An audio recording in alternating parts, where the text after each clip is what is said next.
Muy buenas tardes a todos los presentes, a todos los participantes. Nuevamente reanudamos ya la segunda parte de este domingo 22 de agosto de lo que es el tercer Congreso Boliviano de Medicina Estética ASOBOME. Al igual que la jornada anterior, hemos tenido la participación de importantes médicos especialistas en diferentes áreas, quienes han compartido básicamente todos los detalles en cada uno de los temas asignados con la aprobación y la satisfacción de quienes forman parte de este tercer congreso de ASOBOME.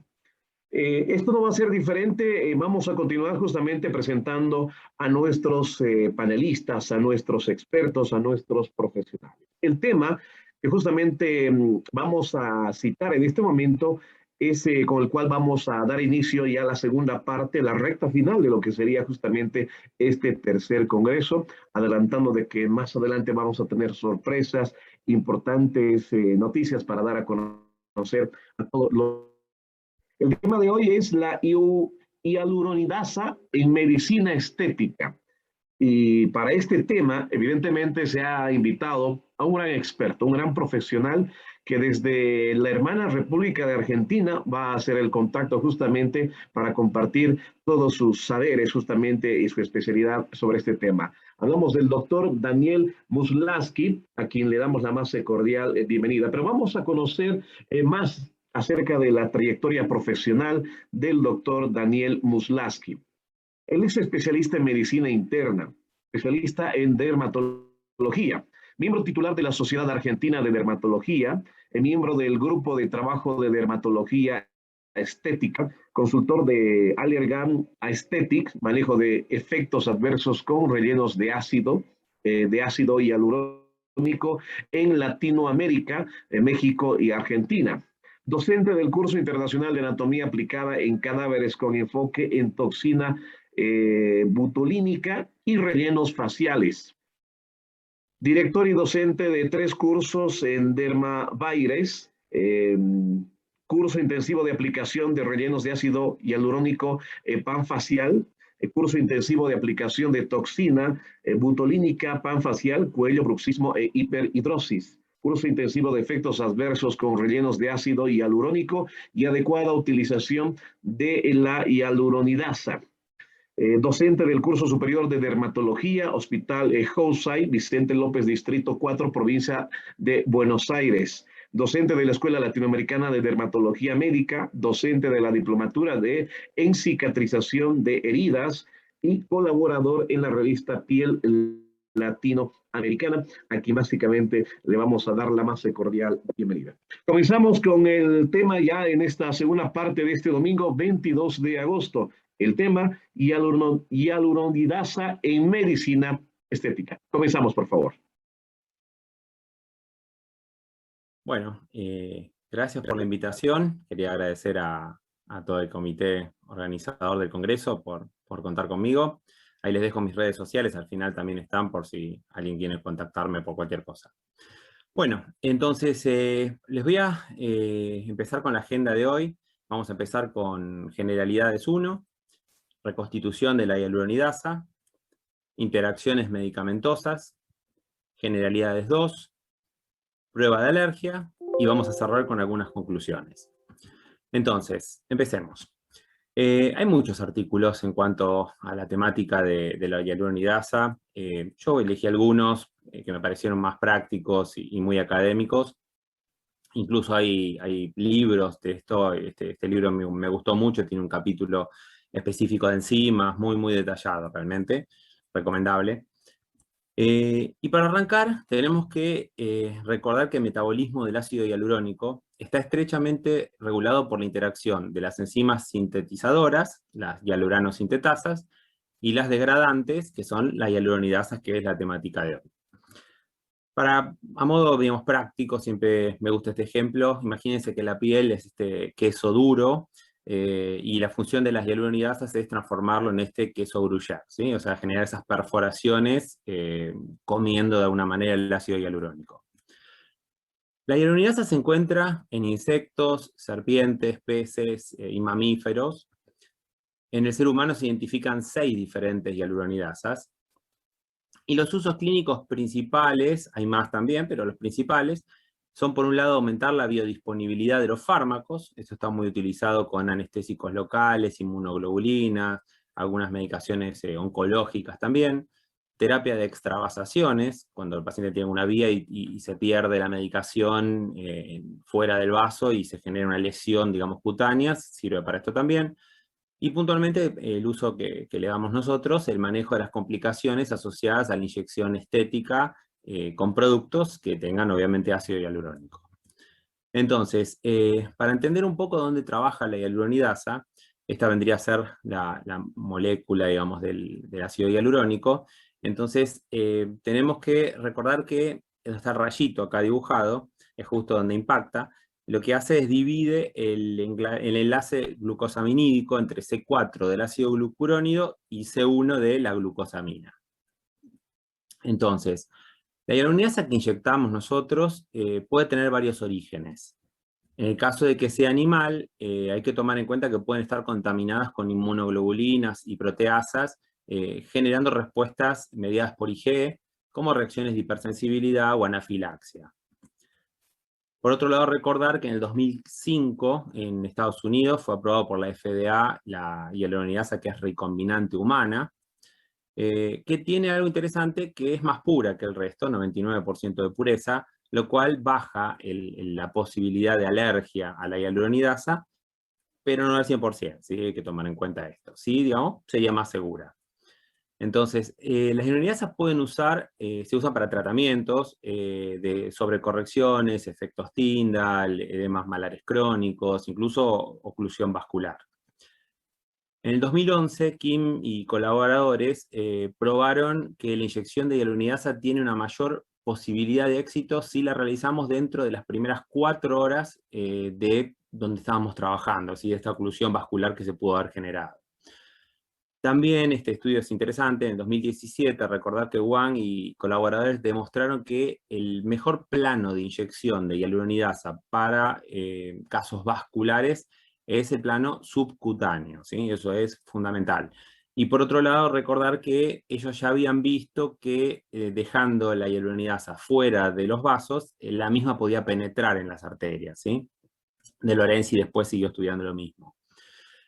Hilton y colaboradores demostraron que una sola inyección de hialuronidasa, bovina en este caso, podía resolver eficazmente un edema palpebral crónico. Pero esto fue en el 2014, hoy está algo ya viejo esta definición, este artículo, porque sabemos que en esa zona puntualmente, principalmente lo que es párpados inferiores, preferimos empezar con volúmenes mucho más pequeños que los que desarrolló inicialmente Hilton, porque sabemos que volúmenes muy grandes de hialuronidasa pueden no solo resolver este edema que el paciente tuvo consecuentemente a, por ejemplo, un equivocado plano de aplicación de hialurónico, sino que además vamos a degradar completamente el material que inyectamos, o sea, tendríamos que empezar de cero, e incluso, digamos, podríamos degradar material del propio paciente. Entonces, hoy en día la idea es hacer más cantidad de sesiones, menos cantidad de unidades por sesión. Hoy es impensable que un médico inyector de ácido hialurónico no tenga hialuronidasa en el consultorio, ¿sí? Así que eso es algo que no puede suceder. Y hay algunos estudios que me parecieron interesantes en cuanto a la degradación de los rellenos del hialurónico que tienen disparidad de resultados. La conclusión todavía es un gris, pero la idea sería la siguiente. En el 2014 se estudió la línea de Restylane, Juvederm y Belotero, y el autor había encontrado que Restylane era fácil de degradar, Juvederm tenía una dificultad intermedia al ser degradada, y Belotero era muy difícil de degradar con hialuronidasa, obviamente exógena, la que estamos poniendo nosotros sintética, ¿no? Pero fíjense que en el 2017 hay otro autor que estudia 7 rellenos de ácidos hialurónicos diferentes, entre los cuales dentro de ellos se encuentra que Belotero es el más rápido en disolverse. Entonces la realidad es, fíjense que el anterior dice que es dificultoso y acá que es fácil. Entonces se hace una especie de desempate, un estudio en el 2018, y se estudia en la línea de Restylane, Emervel, Belotero y Juvederm. Es este estudio de acá, ¿sí? Como conclusiones, el estudio más nuevo que existe habla que hay una mayor resistencia a la degradación para los productos altamente reticulados monofásicos de 24 miligramos por mililitro de la línea Juvederm, ¿sí? Entonces, Juvederm en principio parecería ser la línea más complicada de quitar con hialuronidasa, ¿sí? Las hialuronidasas degradaban en este estudio más fácilmente, ya sea toda la línea de Restylane, Emervel, Velotero, o sea, eran líneas que eran más sencillas de solucionar. Sí es real que se piensa que a dosis más alta de hialuronidasa, obviamente vamos a degradar la línea de Juvederm, no es que no es degradable, pero quizás amerite un poco más de unidades de lo que uno piensa. Y hay estudios, digamos, que hablan de esto, están los estudios abajo también. Teniendo en cuenta que la hialuronidasa degrada también el ácido hialurónico en la matriz extracelular circundante, siempre, como les dije antes, se prefieren dosis bajas de hialuronidasa para evitar degradar el propio ácido hialurónico del paciente. El ácido hialurónico que genera nuestra piel dura aproximadamente 24 horas, significa se sintetiza y se destruye por las hialuronidasas en un día, ¿sí? Eso es, todos los días va sucediendo eso. Por lo tanto, lo que se piensa es que se logra siempre un equilibrio en pocas horas. No hay informes sobre déficits tisulares, incluso después de aplicación de dosis excesivas de hialuronidasas.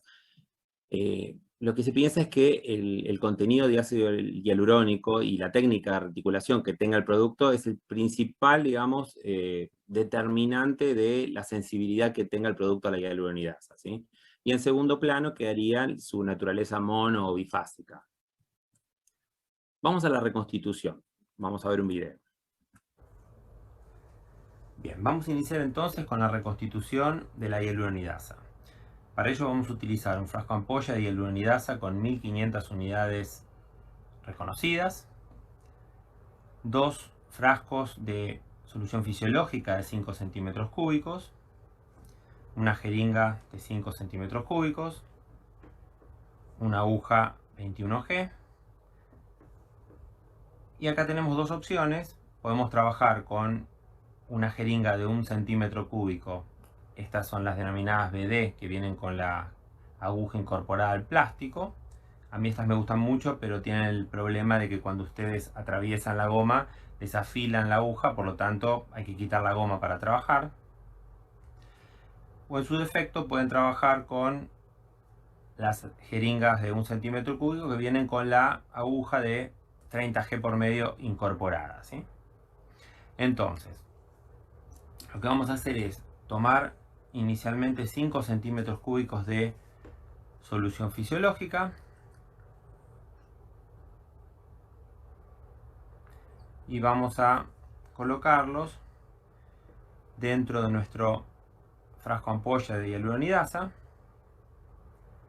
La mayoría vienen liofilizadas, por lo tanto viene como un polvito en el fondo y es difícil a veces de mezclar, por lo tanto lo que yo siempre recomiendo es volver a tomar la solución fisiológica en la jeringa y la vuelven a incorporar dentro del frasco.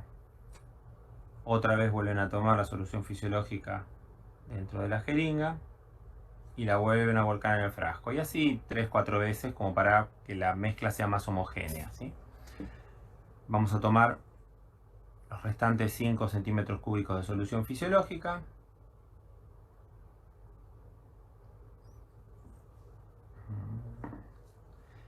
Y vamos a aplicarlos también en el frasco.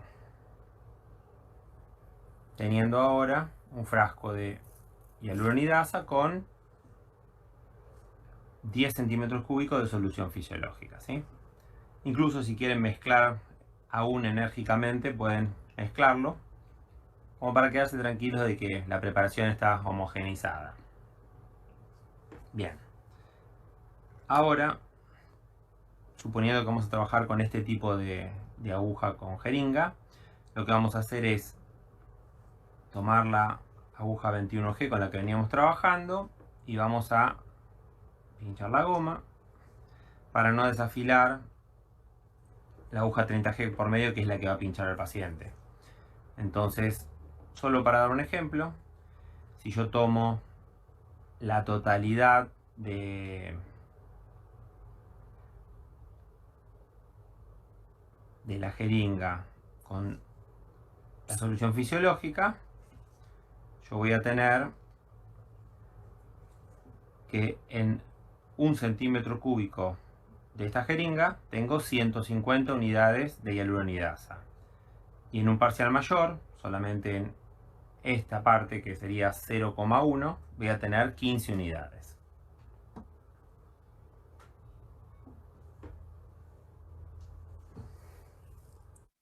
Bien, vista la reconstitución, entonces vamos a ver algunas interacciones medicamentosas importantes. En caso de que yo pueda programar el tratamiento en el paciente, una sobrecorrección, un efecto Tyndall, nódulos inflamatorios, obviamente no en el caso del vascular, que es todo emergente, yo tengo que programar con el paciente qué medicaciones tiene que suspender si es que las está tomando, ¿sí? Entonces, ibuprofeno, aspirina, diclofenac, antihistamínicos, flavonoides, incluso antioxidantes, son medicaciones que muchos de nosotros tomamos, tienen que ser suspendidas.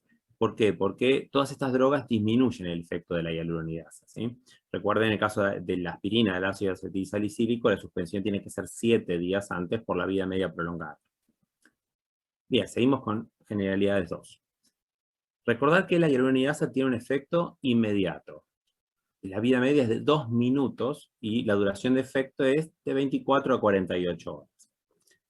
El efecto máximo es durante las primeras 6 horas de reconstituida y la conservación debe ser en un refrigerador, en heladera, a 5 grados centígrados. No tiene licencia para el uso en correcciones, por lo tanto, es muy importante siempre firmar un consentimiento informado, ¿sí? En el mismo incluso incluimos la denominación de la anafilaxia y demás, porque el paciente tiene que saber que, aunque es infrecuente, son cosas que pueden suceder. ¿Cuándo puedo no firmar el consentimiento? Y obviamente frente a una emergencia vascular, ¿sí? Uno puede explicarle al juez por qué estaba usando esa medicación. Siempre indaguen sobre alergia a picaduras de abejas y siempre hay que hacer la prueba intradérmica de alergia a la hialuronidasa, ¿sí? Aunque es raro la posibilidad de una reacción alérgica a la hialuronidasa, debe considerarse incluso en pacientes sin exposición previa conocida. Sabemos que frente a muchos fármacos y demás, tendríamos siempre que estar sensibilizados con una primera dosis como para desencadenar un cuadro en la segunda dosis. Bueno, para la hialuronidasa puede no suceder de esa manera. Y recordar que las reacciones de alergia asociadas son las de hipersensibilidad tipo 1 y 4, según los tiempos. Cuando hablamos de inmediato siempre va a ser una reacción de tipo 1, y cuando hablamos de horas, días y semanas, estamos hablando de una reacción retardada de tipo 4. Y fíjense esto que interesante. Cuando hacemos la prueba de alergia tenemos 2 chances. O el resultado da positivo, y eso a mí me informa que el sujeto ya estaba sensibilizado, o como vimos recientemente, quizás no. Y si la prueba da negativa, sabemos que el sujeto no está sensibilizado. Por lo tanto, es un candidato para inyectar hialuronidasa. Hay que tomar en cuenta que cuando inyectemos hialuronidasa, vamos a sensibilizarlo. Por lo tanto, hay un gris que es interesante. Es esta pregunta: ¿sería necesario realizar nuevamente la prueba de alergia a la hialuronidasa antes de una segunda inyección de hialuronidasa? A ver, la mayoría de los colegas no lo hacen una segunda vez, algunos no lo hacen ni la primera vez. Yo puntualmente, siempre en una segunda vez, vuelvo a repetir la prueba de alergia. No, entonces hay que hablarle, no. Primera inyección. Reacciones alérgicas existen, no son frecuentes, generalmente son locales en el sitio de inyección, ¿sí? Mucho edema, eritema, fíjense que la frecuencia es baja. En cuanto a urticaria y angioedema, es un poquito más alta la frecuencia, 0,1%. Y, digamos, quienes tienen todo este tipo de cuadros y saben más que nosotros de esto son los oftalmólogos, porque ellos clásicamente, para muchos cuadros quirúrgicos, por ejemplo, las cataratas, hacían la anestesia retrovulvar, o sea, la anestesia que iba asociada a hialuronidasa, y tenían estos cuadros, digamos, de edemas palpebrales bilaterales importantes que podían ser inmediatos o incluso en días o semanas, ¿sí? Depende qué tipo de alergia era la incluida, si era mediante por IgE o retardada mediada por linfocitos T. Entonces, también recuerden lo que hablamos, el shock anafiláctico, ¿sí? El shock anafiláctico se puede dar por diferentes vías de administración. lejos, la anafilaxia, digamos, tiene una íntima relación con la vía endovascular, ¿sí? Este es un estudio en pacientes oncológicos pediátricos donde se le da el quimioterápico asociado a la hialuronidasa, todo por vía endovenosa. Fíjense, 5 de 16 pacientes generan anafilaxia, ¿sí? Estamos hablando de más del 30%. Por lo tanto, esto es una cuestión que saqué yo como una conclusión. Les diría que siempre aspiren antes de inyectar la hialuronidasa. No lleguen e inyecten directo, aspiren. Si están en un vaso, o mejor no aspirar. En cuanto a reacciones anafilácticas, no hay documentadas en cuanto a tratamientos sobre rellenos de ácido hialurónico. Pero siempre digo que no haya documentadas no significa que no haya sucedido y que no se haya, digamos, publicado. Fíjense que incluso la hialuronidasa recombinante humana, que decía que tiene 99% de pureza, también amerita hacer una prueba de alergia.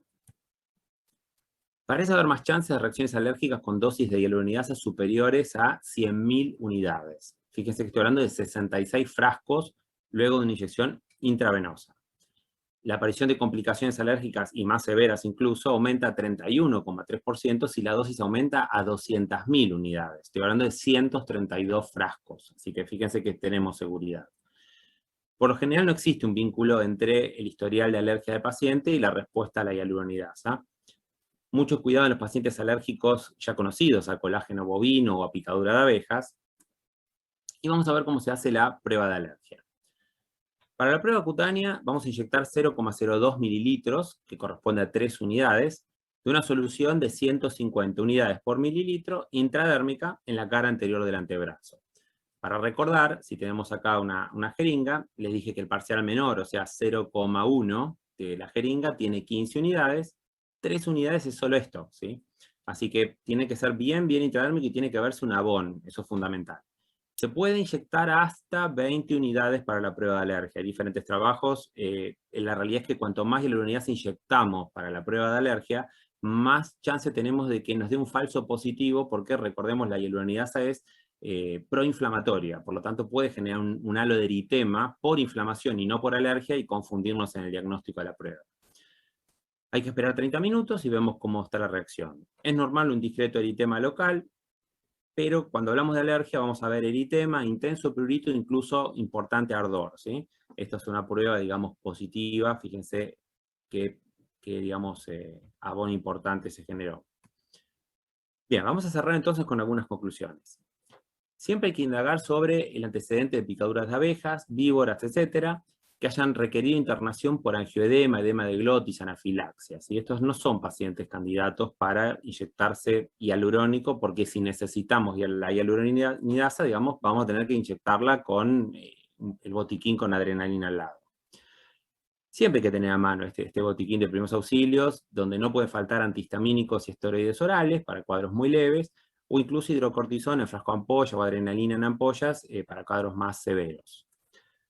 Hay que tener siempre contratado un servicio de emergencias en el consultorio, porque si nuestro tratamiento con adrenalina no funcionara o realmente va muy lento, quizás hay que intubar al paciente y es difícil que muchos de nosotros tengamos material para intubar al paciente en el consultorio. Hay que conocer detalladamente los protocolos de aplicación de hialuronidasa. Esto no es a ojo, como en algún momento lo he aprendido hace más de 10 años, sino que hay protocolos específicos para lo que ustedes quieran hacer. Siempre hay que usar frascos que contengan 1500 unidades de hialuronidasa, que sean conocidas, o sea que esto tiene que ser, digamos, un frasco serio, aprobado por las entidades regulatorias de cada uno de sus países. No les recomiendo utilizar estos frascos que mandan a formular, donde nos dicen, dice hialuronidasa y no tenemos ni idea qué cantidad de unidades tiene ese frasco, ¿sí? Así que trabajen con productos conocidos para no tener problemas. A excepción del tratamiento frente a una isquemia, siempre voy a aplicar menos, es lo que hablé antes, y volver a aplicar de ser necesario. Entonces quizás pienso que una sobrecorrección la puedo corregir en 2 o 3 sesiones. Perfecto, mejor, de menos que de más. Siempre firmar un consentimiento informado con el paciente, como hablamos antes, avisar del ardor y de eventual reacción inflamatoria que puede generarse luego durante la aplicación. Esto es esperable, no es muy frecuente, pero es esperable.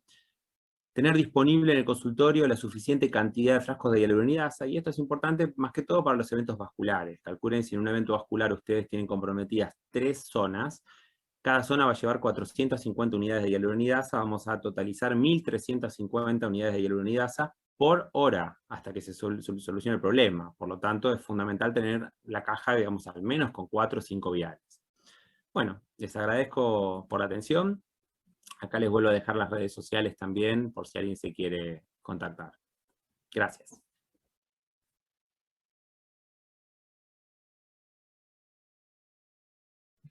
Bien, muchísimas gracias. Queremos agradecer justamente toda la información, todos esos conocimientos que acaba de compartir en este tema hialuronidasa en medicina estética, gracias al doctor Daniel Muslaski, que se conecta desde Argentina. Y aquí le vamos a dar la más cordial bienvenida. Doctor, un gran abrazo desde Cochabamba, Bolivia, hasta Argentina, y gracias por participar de nuestro evento. ¿Cómo está, doctor? Buenas tardes. Muy bien, muchas gracias. Gracias a ustedes. Quedé flasheado con el video de un poco la descripción de lo que es Cochabamba. Yo la verdad que no lo conozco, no lo conocía, y es un destino, dentro de poco voy a tener que pasar por ahí.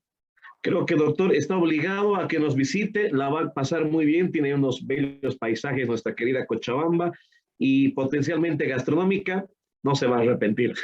Doctor, lo esperamos acá, como siempre, con los brazos abiertos. ¿Ok? Gracias. Vamos rápidamente con la tanda de preguntas, por favor, a todos los participantes. Y bueno, de entrada le van saludando, doctor, sus colegas que se encuentran acá en nuestro país. Particularmente el doctor, en este caso, Fabricio Brusone, le mando un gran abrazo desde también Cochabamba, doctor. Muy bien. Perfecto, vamos con las consultas, sí, si me permiten. Excelente ponencia, dice la doctora Kelly. Doctor, un gusto escucharlo. Mi consulta, en su experiencia, ¿qué marca se degrada mejor con la hialuronidasa? Yo trato de no meterme mucho, aunque soy speaker de una marca y tampoco me gusta hablar de la marca de trabajo yo. La realidad es que a fines prácticos, el hialurónico que en mi experiencia, independientemente de la bibliografía, se, digamos, remueve en forma más sencilla, es la línea de MERS, de Velotero. Y es, digamos, obviamente uno lo ve también proyectado en que son productos que no duran mucho más de un año. Entonces, tiene que ver con el método que usan para mantener unidas las cadenas, digamos, de hialurónico, ¿sí? De reticulación. Así que el más sencillo de sacar es la línea de Velotero. La línea Restylane es una línea intermedia en poder sacarse, y la que más cuesta quitar es la línea de Allergan, que es la línea Vycross, la línea nueva, digamos, de Allergan. Perfecto, tenemos una consulta de la doctora Natalie Jaldí, nos dice, ¿cuál es el protocolo que usa frente a una reacción alérgica? Doctor, adelante, por favor.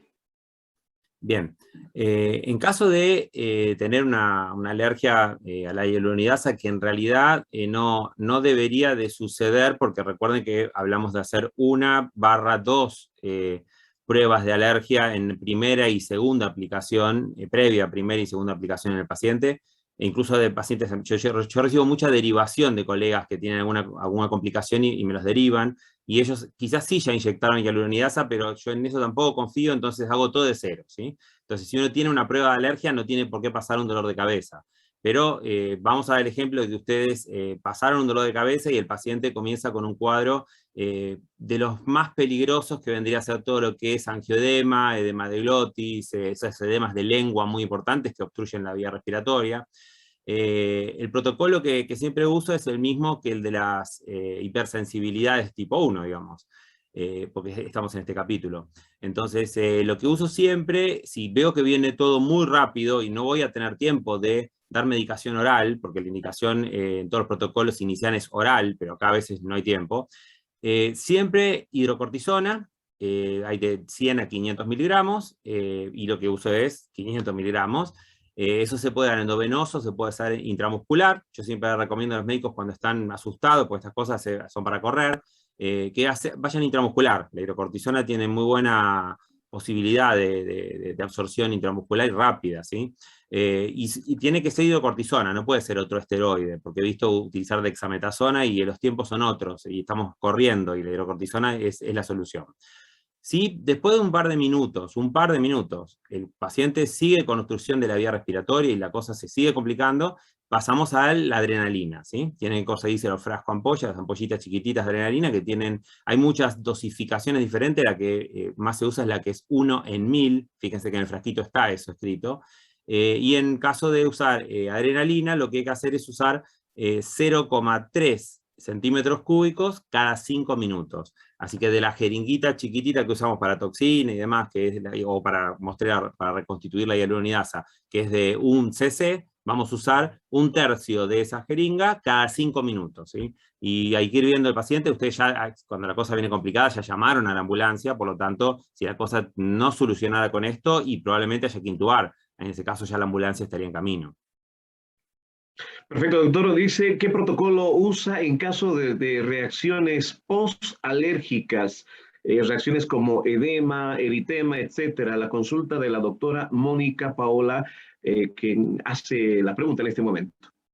Sí, yo he tenido realmente poco, está descrito. Yo he tenido 2 casos en 14 años. No es algo realmente frecuente, pero sí existe.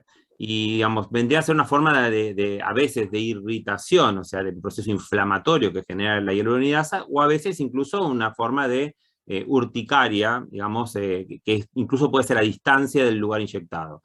En ese caso no es una emergencia, no debemos correr. Por lo tanto, la asociación de lo que son antihistamínicos orales, siempre hablando de los metabolitos activos, o sea, desloratadina o levocetericina, que serían los 2 metabolitos activos de las drogas, que actúan más rápido, y se asocia a un esteroide, y yo cuando doy esteroide doy con ganas, doy 40 miligramos de meprednisona, y la verdad es que es poco tiempo que hay que darlo, no es que tiene que estar un paciente muchas semanas con esto, así que quizás es un día, 2 días, 3 días, hay que ver el cuadro. Pero la asociación es lo mejor, porque hay algunos mecanismos de alergia que pueden tener que ver con la liberación de la histamina, entonces ahí con el antihistamínico estaríamos bien, pero hay a veces que no. Si el mecanismo no viene por ahí, el esteroide va a ser una herramienta, así que la asociación me da más tranquilidad. Perfecto, vamos con más consultas. Me voy con la pregunta de la doctora Claudia Medina Zúñiga. Muchas gracias, doctor. Dice, aquí en Bolivia tenemos hialuronidasa de 1500 y también frascos de 500. Doctor, ¿en cuánto tiempo recomienda usar la hialuronidasa reconstituida? Le preguntan. Bien. A ver, esto es un poco como la toxina, ¿no? Como la toxina botulínica. Los laboratorios dicen que debemos de utilizarla en los primeros 2-3 días, ¿sí? A partir de ahí, el tercer día, deberíamos descartarlo. La realidad es, Argentina no deja de ser un país más de Sudamérica y digamos, del tercer mundo.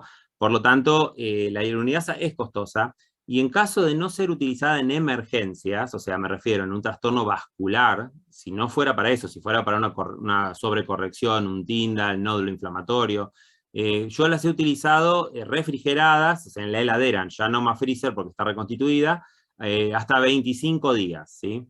La verdad es que el resultado fue excelente, hay que tener mucho cuidado en la limpieza. Hay publicaciones de médicos que han generado, digamos, micobacteriosis atípica por punciones con frascos digamos, ya contaminados, ¿sí? Entonces sean muy limpios, usen el frasco para ese solo paciente, y si hay que hacer 3 sesiones, por ejemplo, para remover un poco de hialurónico, por dar un ejemplo, en la región de la ojera, que uno va más lento, me sirve ese mismo frasco. Entonces no encarece el tratamiento también para el paciente. Queda en la heladera y se utiliza ese. La realidad es, lo vuelvo a repetir, esto que estamos haciendo no es lo correcto sería 6 horas de guardar el frasco y tirarlo, ¿sí? Si fuera para un evento vascular, siempre abran un frasco nuevo, nunca usen un usado porque no tenemos seguridad de qué tanto efecto hacen. Pero en mi experiencia, hasta 25 días lo he usado y el resultado fue excelente. No vi una diferencia con el día 1, ¿sí? Pero es una experiencia personal. Perfecto. Más preguntas. Me voy con la doctora Priscila da Silva. Le dice, muchas gracias, doctor. ¿Cuántas unidades de hialuronidasa en cada zona tratada usted recomienda?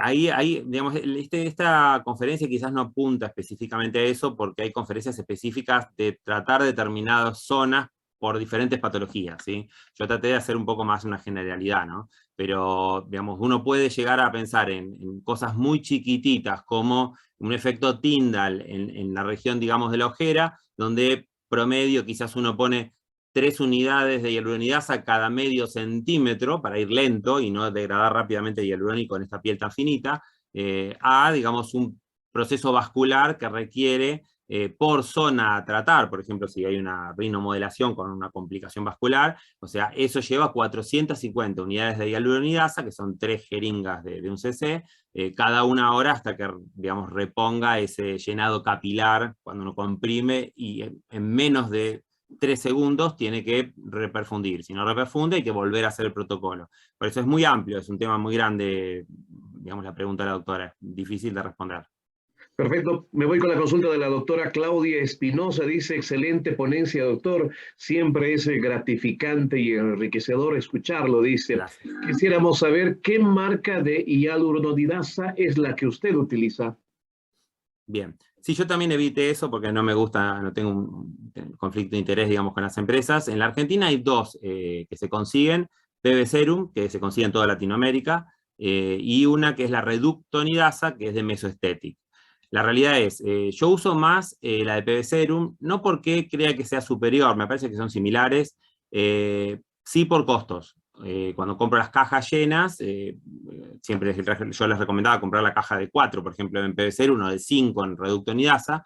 Cuando compran las cajas enteras, realmente hay una diferencia económica importante entre las 2 marcas. Entonces, realmente me baso en la economía porque en la eficacia me han sido buenas las 2.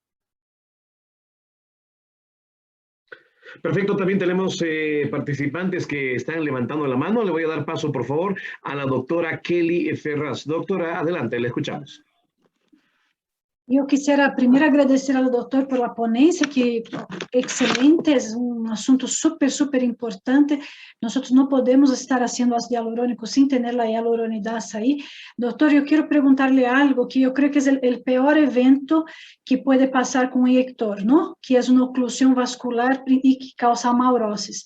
Em seu caso, nós estudamos que temos que fazer uma injeção retrobulbar em máximo 60, 90 minutos, exagerando, ¿no? Hay colegas que viven en ciudades grandes que a veces no alcanza a llegar al oftalmólogo y tiene que hacer esa inyección retrobulbar. ¿Tienes algún protocolo sobre eso, cantidad de hialuronidasa que se pondría? Y maravilloso también que hayas hablado, ¿no? De todos os eventos adversos que pode ter, porque por mais que uno esté entrenado, quando passa um evento adverso, é complicado. Pero ¿tienes algum protocolo com relação à injeção retrobulbar? A ver, Kelly, yo antes me metía, incluso en mi curso privado de efectos adversos, yo me metía mucho en esto y mostraba el video de la inyección retrobulbar y demás. El tema es que todo esto amerita una formación, o sea, hacer una inyección retrobulbar no es difícil para un oftalmólogo residente de primer año, pero para alguien que nunca lo hizo, digamos, hay digamos, videos que explican bien en qué ángulo tienen que ir, digamos, entrando para rozar toda la parte orbital inferior y no pinchar el globo ocular, o incluso, digamos, tener cuidado porque es frecuente que puedan lesionar un vaso posterior al globo ocular y que se haga un tremendo hematoma por detrás del ojo. Entonces, yo no me quise después meter, lo saqué de mi curso, un poco este tema, porque esto lo tiene que hacer una persona que entienda de la situación.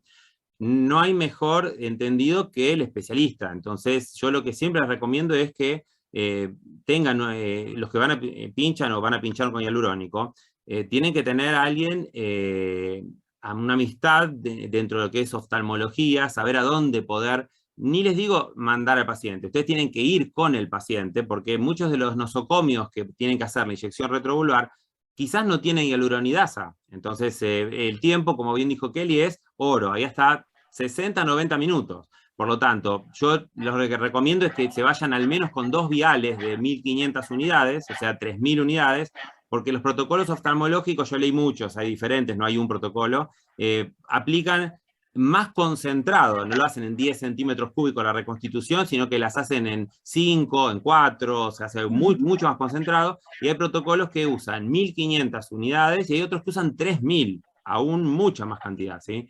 Entonces, cada nosocomio tiene el suyo. Sí les digo que yo me llevé la sorpresa de que cuando yo tengo un amigo oftalmólogo, cuando hablé del tema con él, no tenía idea. O sea, la verdad es que hay que empezar a prepararlos a ellos en esto también, porque no están preparados, esto no es de todos los días. Entonces, tengan algo armado. Yo, la verdad es que protocolos yo les puedo facilitar, ahí tienen mis redes sociales, si me piden, les mando todos los que tengo, pero no hay uno puntual, ¿sí? Porque aparte, que quede claro, la inyección retrovulvar es parte del tratamiento, pero digamos, de lo emergente, hay que hacer un masaje con compresión del globo ocular, hay que hacer un masaje mucho tiempo, porque hay que aumentar la presión del ojo para tratar de minimizar el daño que está generando esa obstrucción. Además de agregar gotas con manitol, al paciente se le interna, hay protocolos donde se le ponen prostaglandinas endovenosas, se aplican. O sea, el paciente queda internado en un protocolo oftalmológico, va más allá de la inyección retrovulvar. Así que yo le diría que más que, a ver, si no tienen ninguna posibilidad, porque me ha pasado acá en algunos médicos de la Argentina que viven en algunas provincias, hicieron los cursos conmigo, me dicen, yo la verdad es que el primer oftalmólogo lo tengo a 4 horas. Entonces, en ese caso, van a tener que aprender ustedes a hacer esto. Yo lo aprendí en el curso de Anatomía Aplicada en Cadáveres, tengo el acceso a cadáveres en la Facultad de Medicina, entonces empecé a practicar en cadáveres para ver cómo ir rozando el hueso, para tratar de no pinchar el globo ocular. Pero bueno, van a tener que de última hacerse amigo de un oftalmólogo, ir a un servicio, que le enseñen cómo se hace y aprender a hacerlo, ¿sí? Excelente, justamente foi o que passou comigo acá. Não hemos tenido nenhum caso, graças a Deus, pero hablando com alguns colegas oftalmólogos, não sabiam nem como preparar a hialuronidase. Então, aqui em Cochabamba, por exemplo, se passa um caso assim, o tip que tu has dado, que nós vayamos, obviamente, com o paciente, pero com a hialuronidase, ya para preparar e o oftalmólogo lo aplique, seria, eu creio que o ideal. Muitas graças, Daniel. Por favor. Bien, perfecto, doctor. Queremos agradecerle por su participación del tercer Congreso Boliviano de Medicina Estética, ASOBOME. Su despedida, por favor. Gracias, Milcar. Gracias, Kelly, por la invitación. Me voy a quedar todavía a la tarde. Tengo unas horitas más para poder seguir participando. Y bueno, nos estamos viendo. Hasta pronto. Perfecto. Muchísimas gracias. Adiós, y bueno, gracias. creo